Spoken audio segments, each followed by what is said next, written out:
Welcome back to the 3 Point Show. It's your boy Mike 3P, and today, yes people, today we're back again with another reaction to Game 7, the Denver Nuggets versus the LA Clippers.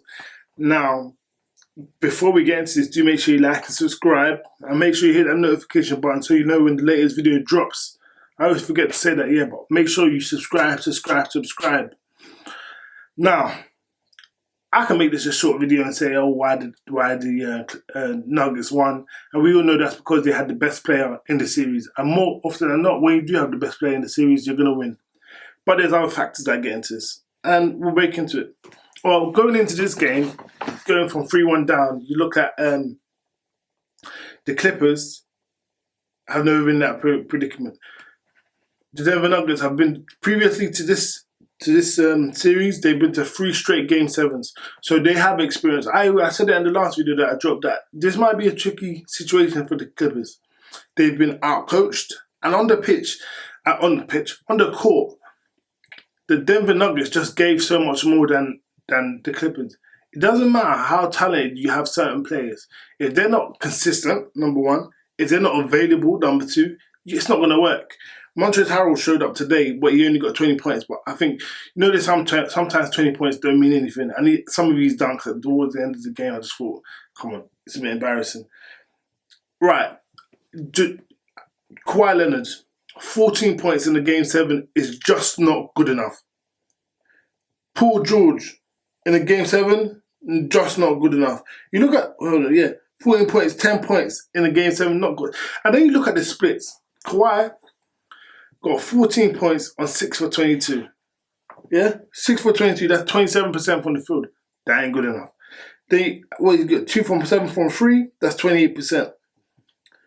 Paul George, 4 from 16. 2 from 11 from behind the arc. And the worst, the stat that I found the most bemusing and the most embarrassing for me is that Lou Williams shot 4 from 27 from 3 this series. Now, I don't know what was in them wings, but something happened to Lou Williams. They zapped his powers, and that's it. The guy couldn't buy a bucket. I was watching this game and I was thinking, who's gonna get these boys back into this game? Because Kawhi didn't have it going, PG didn't have it going, Lou Williams definitely didn't have it going, and after that, it's done. I keep hearing about Pat Beverly, Mr. 94 feet. First of all, you need to take that out of your Twitter bio. All I keep hearing about this guy is defensive. Everyone cooks him. Jamal Murray cooks him. I've seen Harden cooking before. Dame Lillard cook. Russ cooks him. Everyone cooks this guy, and yet he's renowned for his defense. It just doesn't make sense to me. This game, Jamal Murray got a 40 piece. Easy, light work. One of these jumpers that he hits towards the end, in the fourth quarter with 2 minutes and 24 seconds to go, it's on the right wing. It's like a turnaround jumper from the outside, and it hits it. And I think, Jesus, these boys are the real deal. But look, I don't know what else I can say about. I don't know what else I can say about these guys. As a 1-2 punch, we're looking at the historics of Scottie Pippen and Michael Jordan. You look at KD and Steph Curry. You look at Kobe Bryant and Shaq. As a 1-2 punch, going 10 for 38 and combining for just 24 points in the Game 7, where all the pressure's on the line, when you had the current Finals MVP, is absolutely not good enough. It's not good enough.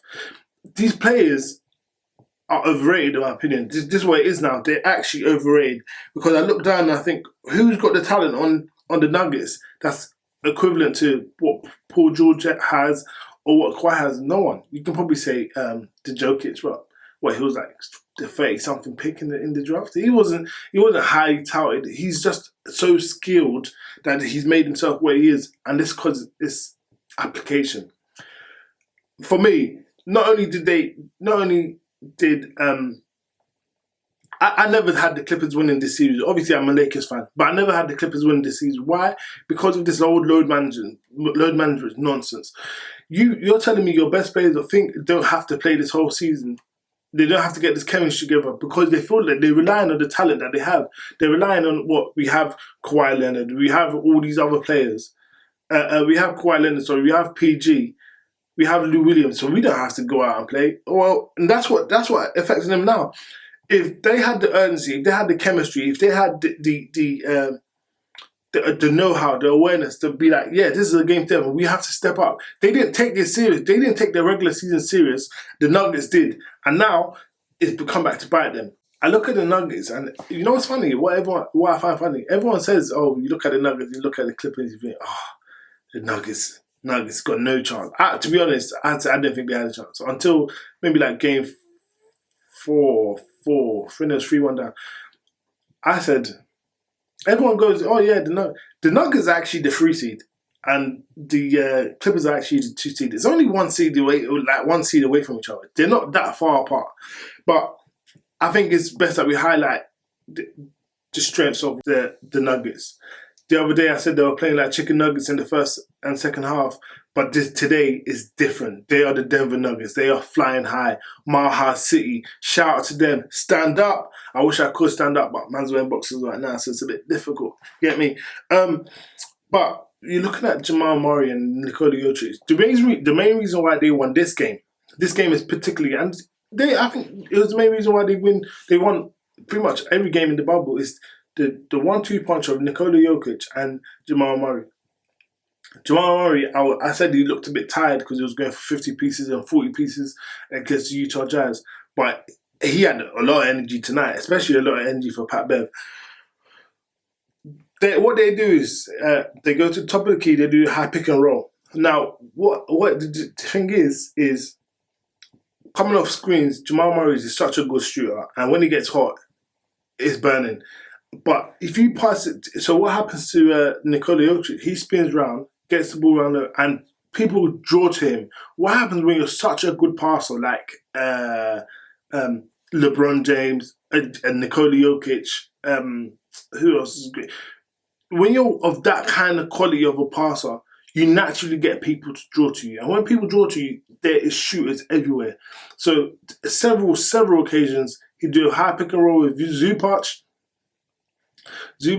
then he'd get the ball to the elbows, maybe the top of the key, and then Paul George, what's this guy, Patrick Patterson, they'd all rotate to Jokic. And what does that do? That leaves one wide open player who can hit threes at a decent clip, and there's just buckets.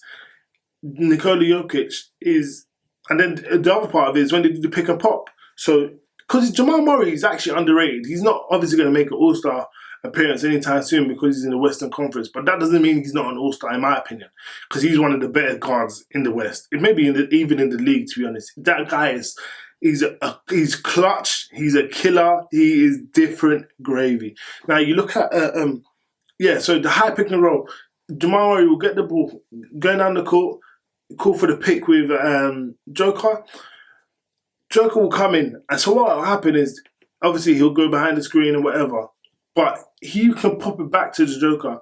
And because the Joker is shooting 44% from 3 this season on 6 attempts in this series on 6 attempts. You know what I mean? Zubac and Montrez can't get close enough to him when he does it. And when he shoots, it's going in. It's like what I saw, especially game 5, I believe it was, I said, this guy is the best center in basketball. It's not even close anymore. The difference between him and Embiid, and this, I'm not even trying to make this about him and who's the best. And the difference between him and Embiid is that when Embiid hasn't got it going offensively, in terms of scoring, he's done for. If the Joker hasn't got it done offensively, he's still got his passing to rely on, which is one of the best in the league. He had a triple-double through 3 quarters in this game 7. I think he's the first person in NBA history to have a 20-point hit, 20 rebound triple-double in a game 7. And all these other players that have been around, and he's the first person to do it.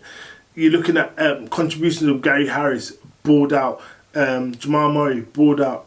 Now, what we tend to do is we normally look at the players. We say it's all down to the players. It's all down to the players. Yeah, it is to an extent. But Doc Rivers has been absolutely, I wouldn't say exposed, but Doc Rivers has been, Doc Rivers was absolutely outcoached the whole series long. in terms of matchups, in terms of plays run, the Clippers don't run too many plays. What they normally do is, especially in trouble, they always just give it to Kawhi on the wing, make dribble, mid-range. Because of Kawhi so good, you can rely on it to an extent. But as some of the plays that Mike Malone was running for the Nuggets, you see he was running like guard three-pointing schemes for Joker. I remember them doing a dribble handoff to Joker, Jamal Murray to the Joker. Joker gives it to Monte Morris. Monte Morris gives it to Michael Porter Jr. and he just goes round and just dunks it in, flushes it in. I look around and I think,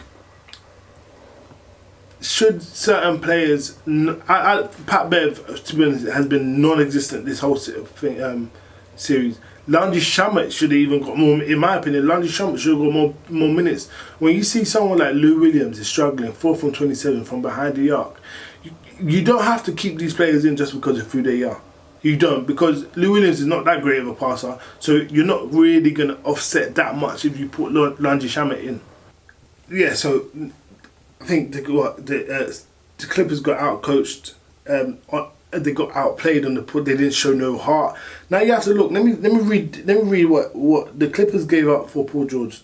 Shai Gilgeous-Alexander, Gallo, 7 first-round picks for what possibly could be. Bear in mind, it was 3-year deals that Kawhi and PG signed, so they could possibly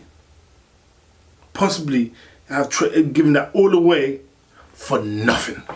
Shout out to Melvito and Gabs for nothing. Get it?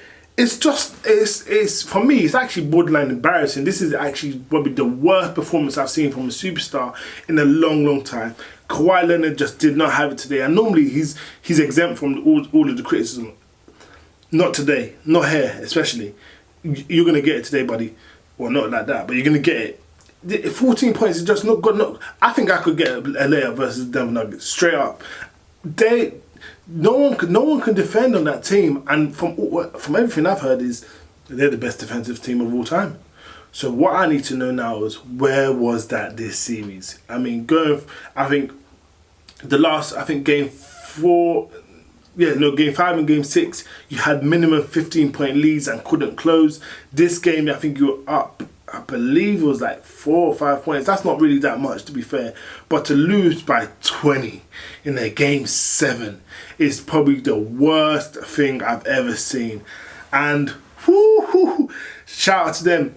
One thing, but we always talk about how bad the other team plays, but the Nuggets, man, shout out to the Nuggets for once, man. Shout out to the Nuggets. They absolutely balled out, man. Every single one of them balled out. Jamal Murray really proved to everyone that, he's here. He ain't just like a semi-good player or whatever. Jamal Murray is one of the better guards in this league. Joker, this series, for many others, not for me, for many others, should have cemented himself as the best centre in the league. I know you don't probably get awards for that, for being the best centre in the league, but I mean, he is. I've never seen a passing big man better than him in my life. In fact, he's a better passer than some point guards, and some of you point guards should be embarrassed. I like Paul Millsap on the defense, nice and sturdy. You got Michael Porter Jr. can give you a bucket every once in a while. Gary Harris. You know what? I'm gonna go play some 2K as the Denver Nuggets right now. I'm feeling hot. Anyway, I need to let you go. I mean, the next series is what? Denver Nuggets versus the Lakers. We'll get into that soon. Do make sure you like and subscribe. It's your boy Mike's on the 3 Point Show. We're out.